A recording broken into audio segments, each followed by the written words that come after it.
قرآن کی آیت ہے 29ویں پارے میں بھی ہے, 28 اس میں قد افلح المؤمنون جو سورہ مومنون ہے اس میں بھی ہے کہ اللہ نے فرمایا زوجہ کے علاوہ کوئی بھی راستہ اختیار کرتا ہے فاولئک هم العادون. اور اس میں الفاظ دیکھو فمن ابتغى وراء ذلک, ذالک جو ہے نا یہ بلاغت ہے, ذالک اس میں اشارہ ہے, جب ہاتھ سے اشارہ کرتے ہیں نا اس وقت کہا جاتا ہے. گویا اللہ تعالیٰ آپ کو آپ کی زوجہ کی طرف اشارہ کر کے کہہ رہے ہیں کہ یہ جو بیوی ہے نا, بیوی کے یہ والا آپشن, اس کے علاوہ آپ کے پاس کوئی دوسرا آپشن نہیں ہے. اشارہ کر دیا. اس میں اور بلاغت ہے کہ یہ اسی میں بند ہے, آپ کے پاس اپنی خواہش پوری کرنے کے باقی تمام دروازے بند. وراء ذلک اللہ نے فرمایا یہ جو راستہ میں بیان کر رہا ہوں یہ اشارہ کر دیا الا علی ازواجہم او ما ملکت ایمانہم. تو بہت زیادہ غلو ہے اس آیت میں, مبالغہ ہے یہ بتانے کے لیے کہ تمام راستے اس کے علاوہ بند ہیں. دوسرا قرآن میں سورہ نور کی جو آیتیں ہیں وَلْيَسْتَعْفِفِ الَّذِينَ لَا يَجِدُونَ نِكَاحًا, جو نکاح نہیں پاتے, موجود نہیں پاتے نکاح, انہیں چاہیے کہ پاک دامنی کے ساتھ رہیں. وہ یہاں بھی ہے. اور نکاح موجود نہ پانے کا مطلب کیا ہے کہ آپ کی مالی حیثیت ایسی ہے کہ اس کے حساب سے آپ کو کوئی رشتہ دینے کے لیے تیار نہیں ہے. تیسری آیت 5ویں پارے کی ابتدائی آیتیں ہیں, اس میں اللہ نے فرمایا کہ جو آزاد عورت سے نکاح کی طاقت نہیں رکھتا وہ کسی کی باندی سے نکاح کر لے. تو اب باندیاں تو نہیں ہیں, مطلب قرآن کا حاصل یہ ہے کہ اپنا معیار نکاح میں گرا دے, نقصان کرے اپنا, کوئی بات نہیں ہے, لیکن پھر بھی دوسرے راستے ان کو اختیار نہیں کر سکتا. تو اس لیے اگر آپ کے پاس پیسے نہیں ہیں, کوئی نکاح کے لیے تیار نہیں ہے, اپنا معیار آپ گرائیں, آپ کو دوسرے راستوں ہینڈ پریکٹس اور اس جیسے بے حیائی کی آپ کو اجازت, نہ زنا کی طرف نہ کسی اور راستے کی طرف جانے کی اجازت ہے. یہ تیسری دلیل ہو گئی کہ نکاح کا معیار آپ کو گرانا پڑے گا اپنا. اور رہا یہ مسئلہ کہ یہ کیسے ہو سکتا ہے, میرا تو اسٹینڈرڈ ہے, تو بھائی دنیا کو مسافر خانہ سمجھو, تو اسٹینڈرڈ گیا تیل لینے, ٹھیک ہے نا, اچھے سے اچھے کی تلاش کریں لیکن برائی سے تو اچھا ہے نا. حضرت عبداللہ بن عباس رضی اللہ عنہ سے روایت ہے کہ ایک شخص آیا, اس نے کہا کہ میں ہاتھ سے اپنے آپ خواہش پوری کرتا ہوں, ایک روایت ہے. تو حضرت عبداللہ بن عباس نے نفرت سے منہ پھیر لیا اور فرمایا کہ تو باندھی رکھ لیتا یہ تیرے لیے زیادہ بہتر. تو یہ تیسری دلیل ہو گئی. چوتھی دلیل صحیح حدیث ہے حضرت عثمان بن مظعون رضی اللہ تعالی عنہ کی. وہ فرماتے ہم سفر میں ہوتے تھے, بیوی سے دوری ہم پہ بہت شاق گزرتی تھی, ظاہر ہے زنا میں پڑنے کا خطرہ تھا. تو ہم نے نبی سے اجازت لی کہ ہم اپنے آپ کو خسی کر دیں, اپنی جو خواہش ہے وہ کیا کر دیں, ختم. کوئی ایسی دوا کھائیں, کچھ بھی کر لیں, آج کل آپریشن بھی ہوتا ہے. تو لو اجازنا لختصینا, حدیث کے الفاظ ہے, اتنی ٹینشن میں تھے ہم کہ اگر نبی ہمیں اجازت دیتے تو ہم اپنے آپ کو خسی کر لیتے, لیکن نبی نے اس کی پرمیشن نہیں دی. اب دیکھو صحابی رسول اتنی شدید ٹینشن میں بھی اس کا حل یہ نہیں تلاش کر رہے کہ ہاتھ سے اپنے آپ کو مطمئن کر لیں, اتنی شدید ٹینشن میں بھی. اگر اس کی اسلام میں ذرہ برابر بھی گنجائش ہوتی تو ذرا سا تو اشارہ ملتا نا, صحابہ کر لیتے یا ان کو اشارہ دے دیا جاتا کہ بھائی اپنے آپ کو خسی کرنے کے پر آ گئے ہو, اپنی اللہ کی تخلیق کو تبدیل کر رہے ہو, تو اس سے بہتر ہے کہ تم اپنی تسکین کر لو اس طریقے سے.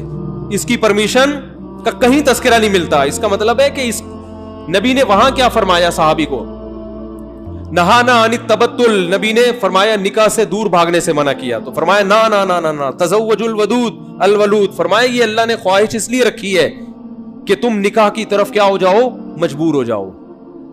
یہ کتنے دلائل ہو گئے, بولو نا بھائی, 4 دلائل ہو گئے. اور بھی بہت کچھ ہے اس پہ بولنے کے لیے, میں مختصر بات سمیٹ رہا ہوں.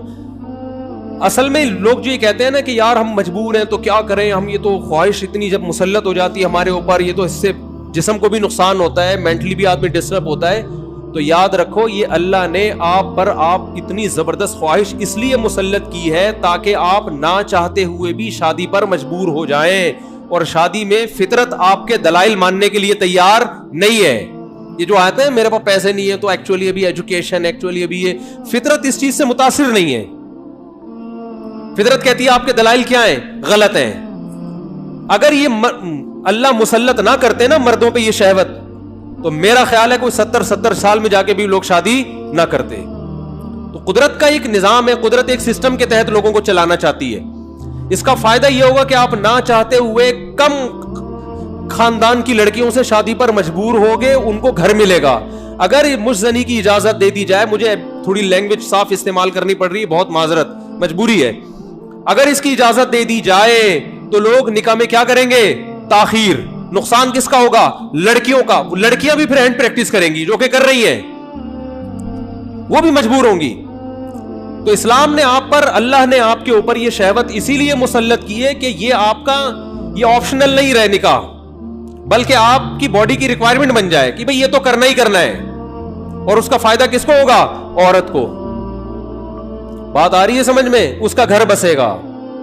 تو اگر اس کی اجازت دے دی جائے بھئی ایجوکیشن کا ہے, ابھی تو تعلیم ہے, ابھی تو ایکچولی تو نتیجہ لڑکیوں کا کیا ہوگا؟ بیڑا غرق ہوگا, جو کہ ہو رہا ہے. آپ کہہ سکتے ہیں وہ بھی تعلیم حاصل کرے, ہم بھی حاصل کریں, تو بات یہ کتنی تعلیم حاصل کر لیں گی؟ اور اگر کر بھی لیں گی تو فطرت کا کوئی آلٹرنیٹ نہیں ہوتا, نیچر کا متبادل نہیں ہے. جو چیز آپ کی باڈی کی ریکوائرمنٹ ہے اس کو بہرحال پورا کرنا ہے.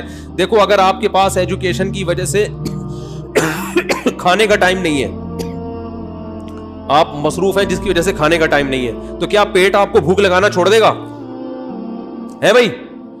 یا کوئی ڈاکٹر یہ فتویٰ دے دے گا کہ چونکہ آپ کے پاس کھانے کا ٹائم نہیں ہے لہذا آپ اگر نہیں بھی کھائیں گے تو صحت کو نقصان نہیں ہوگا؟ کوئی بھی سمجھدار ڈاکٹر ہوگا وہ کہے گا بھائی آپ کے پاس ٹائم ہو یا نہ ہو آپ کے باپ کو بھی کھانا پڑے گا,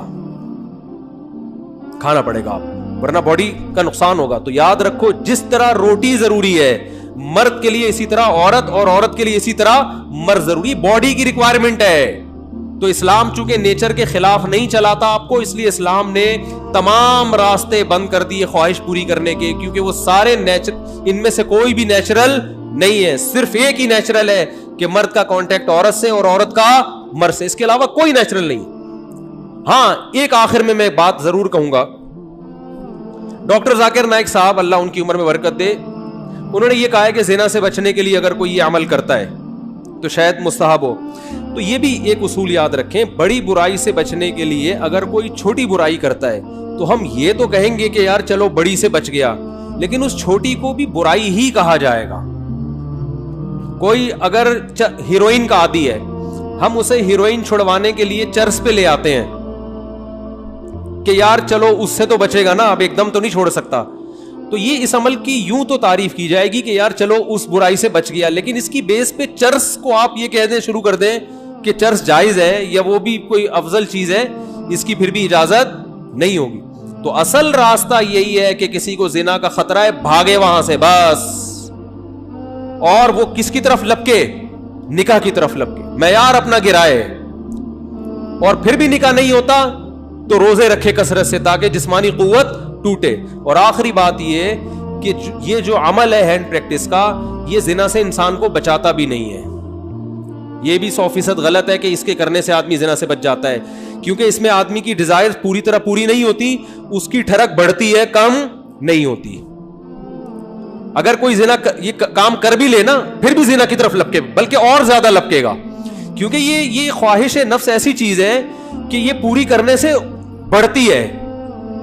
آپ کی جو دل کی خواہش ہے نا, نفس کی خواہش, یہ پورا کرنے سے کم نہیں ہوتی بلکہ بڑھتی ہے. جو اپنے آپ کو روکتے ہیں تو ان میں تو کنٹرول میں رہتی ہے, جو نہیں روکتے ان کی کنٹرول سے باہر ہوتی ہے. یہ تو یہ حل بھی نہیں ہے, یعنی میڈیکلی بھی یہ حل نہیں ہے زنا سے بچنے کا کہ یہ کام کرو. جو جتنے بڑے بڑے زانی ہیں پہلے انہوں نے یہ کام کیا ہے, اس کے بعد جا کے زنا کی طرف گئے ہیں, اور جنہوں نے اپنے آپ کو اس عمل سے بچا لیا وہ زنا سے بھی بچے رہتے ہیں. تو زنا سے بچنے کا جو قرآن میں اور احادیث میں ہمیں طریقہ ملتا ہے, جیسے یوسف علیہ السلام تھے, ان کو عورت نے دعوت دی زنا کی, وہ بھاگے ہیں, بس نکلنے کی کوشش کی انہوں نے وہاں سے. تو اصل حل اس کا یہ ہے. اور آخری بات یہ کہ یہ میں مانتا ہوں بہت سارے نوجوانوں کے حالات سامنے آئے ہیں جو اس لت, اچھا یہ بھی ایک فالٹ ہے اس میں کہ یہ عمل ایک دفعہ ہوتا نہیں ہے.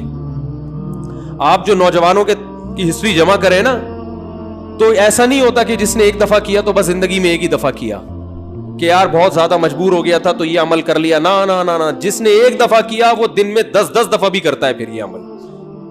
اس کو ایسی حس اس کی بڑھ جاتی ہے اور ٹھڑک بڑھ جاتی ہے کہ پھر یہ معاملہ اس کے کنٹرول سے باہر نکل جائے. وہ 100 بار توبہ کرے گا, 100 بار توبہ توڑے گا وہ.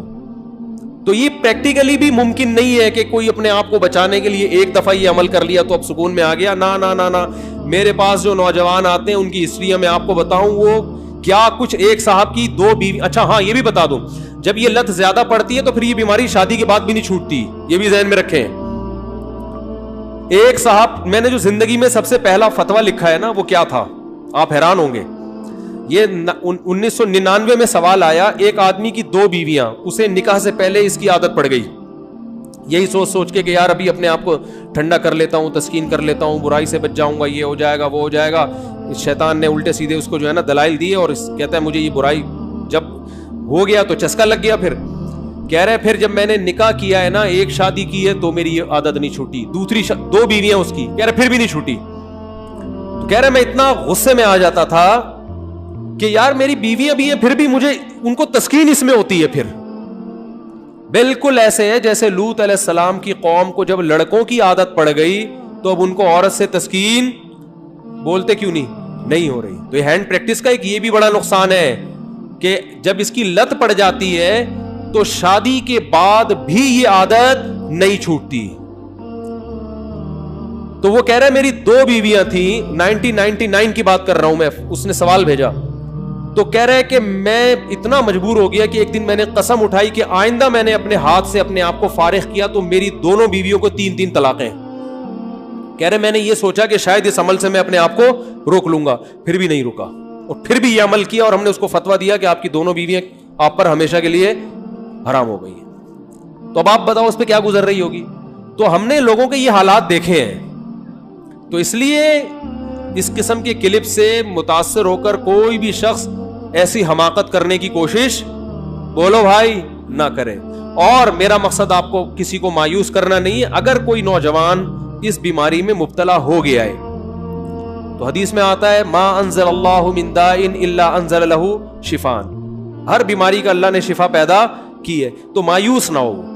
سب سے پہلے تو وہ نکاح کرے تاکہ معاملہ آگے بڑھے نہیں, کیونکہ اگر نہیں کرے گا نا یہ پھر یہاں تک رکے گا نہیں معاملہ. کیونکہ یہ لڑکے پھر جب یہ کام کرتے ہیں پھر وہ انٹرنیٹ پر فحش فلمیں بھی دیکھتے ہیں, پھر وہ تصویروں کی طرف بھی جائے گا, بد نظری کی طرف بھی, اور پھر یہ بڑھتا رہے, پھر وہ زنا کا متلاشی ہوتا ہے کہاں مجھے موقع ملے. تو اس لیے میرے بھائی اپنے آپ کو روکنے کی کوشش کرنی چاہیے. تو اس کا پہلا اسٹیپ یہ ہے کہ سب سے پہلے آپ یہ عزم کریں کہ میں نے اپنے آپ کو اس برائی سے ہر قیمت پہ دور کرنا ہے. یہ میرا ایم ہے, میرا عزم ہے. اگر آپ ارادے میں ہی ڈھیلے ہیں تو بھائی پھر معاملہ کیا ہو جائے گا, خراب ہو جائے. تو پہلے تو کیا کرنا ہے, پکا عزم کرنا ہے. اب دوسرا علاج کے طریقے دریافت کرنے آپ نے. سب سے پہلا کام یہ کرنا ہے کہ انسان کو جہاں برائی کی عادت پڑتی ہے نا وہاں برائی چھوٹتی نہیں ہے. آپ کی کوئی خاص ایسی جگہ جہاں آپ سونے کے لیے لیٹتے تھے اور وہاں پر آپ پہ یہ شہوت کا جنون چڑھتا تھا, تو اپنا ٹھکانہ وہاں سے کیا کر لو, چینج کر لو. رات کو سونے سے پہلے مطالعہ کر کے سو. کوئی اپنے سرہانے کتاب رکھی جائے. جو نوجوان خدا نخواستہ کوئی اس میں مبتلا ہے تو اس کو بتا رہا ہوں میں, اپنے سرہانے کیا رکھیں, کوئی دلچسپ کتاب رکھیں. بستر پہ جیسے ہی لیٹے, جو معمولات ہے نا آیت الکرسی پڑھنا, دعائیں پڑھنا, بستر پہ لیٹنے سے پہلے پڑھ لیں وہ, تاکہ آپ جب بستر پہ جیسے ہی جائیں تو آپ کی سوچ جو ہے نا وہ مطالعے کی طرف چلی جائے. تو فوراً آپ نے کیا کرنا ہے, جیسے ہی سونے کے لیے لیٹے کتاب آپ کے پاس ہونی چاہیے. بستر پہ جاتے ہی آپ اس کتاب کا مطالعہ کرنا شروع کر دیں. انسان جیسے ہی لیٹ کے مطالعہ کرتا ہے اس کو نیند آ جاتی ہے, آپ سو جائیں گے, کیونکہ زیادہ تر نوجوانوں کے پر یہ اٹیک رات کے ٹائم ہی ہوتا ہے.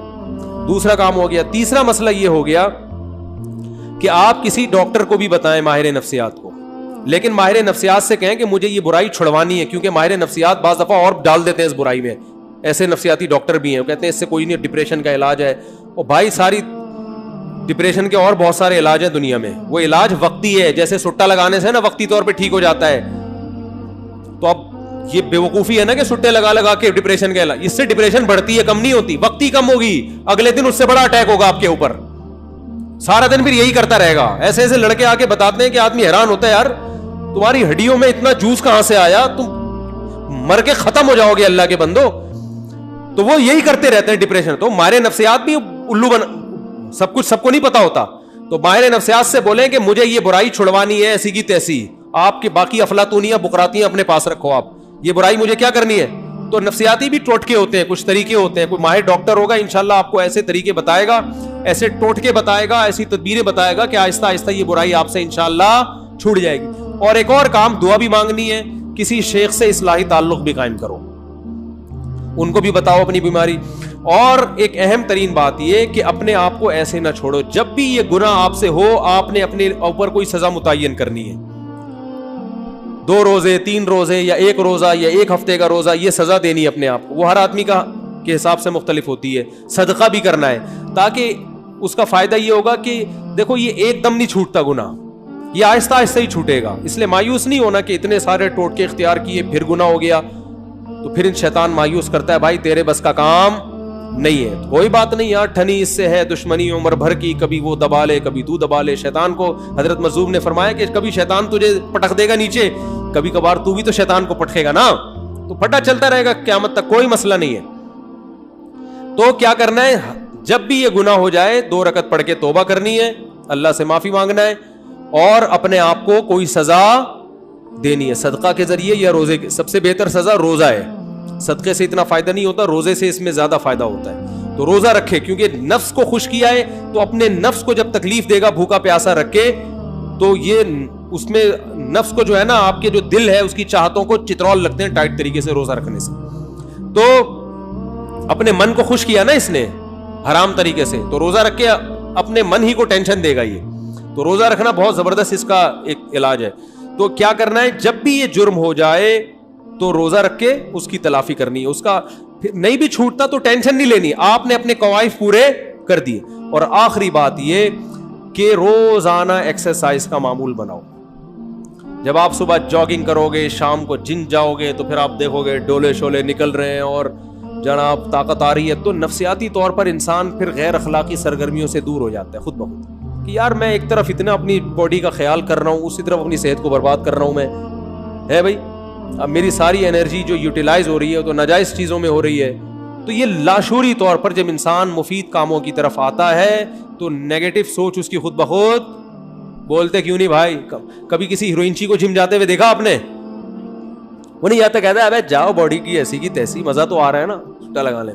تو جو جم جائے گا وہ ہیروئن نہیں پیے گا, جو ہیروئن پیے گا وہ جم نہیں جائے گا. تو اسی طرح جم جانے والے بھی اکثر ان برائیوں سے بچ جاتے ہیں, اور اس برائی سے بچنے کا بہت فائدہ ہے دنیا میں بھی آخرت میں بھی. دنیاوی فائدے کیا ہیں وہ پھر کبھی انشاءاللہ کسی اور وقت بتائیں گے, اخروی فائدے تو ہیں ہی بہرحال. لیکن میں نے آپ کو بتایا اس میں مایوس نہیں ہونا, یہ چیزیں جلدی نہیں چھوٹتی. ایک چیز کی لت اگر پڑ چکی ہو تو پھر ٹائم لگتا ہے چیزوں کو چھوٹنے میں, لیکن لڑتے رہنا ہے زندگی بھر. ہتھیار ڈال کے بیٹھنا نہیں ہے کہ نہیں بھائی اب تو ڈاکٹر فلاں نے بھی کہہ دیا تو فلاں ڈاکٹر نے بھی. ایک لڑکے کو ڈاکٹر نے خود اس مرض میں ڈالا ہے, وہ بچتا تھا ان چیزوں سے, ڈاکٹر کے پاس گیا, ڈاکٹر نے کہا کوئی حرج نہیں ہے اس میں کر لو, کوئی میڈیکلی کوئی نقصان نہیں ہے.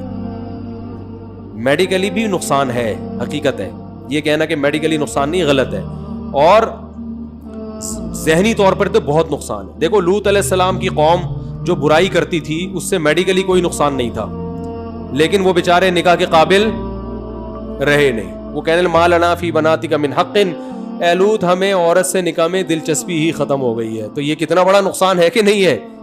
تو جو لوگ لڑکوں کے عادی ہو جاتے ہیں ان کو عورت میں دلچسپی ختم. اب میڈیکلی تو سب کچھ صحیح ہے, آئرن بھی صحیح ہے اور جناب پوٹاشیم میگنیشیم سب کچھ صحیح ہے, تو باڈی کو تو کچھ بھی نہیں ہوا, کھوپڑی آؤٹ ہو گئی.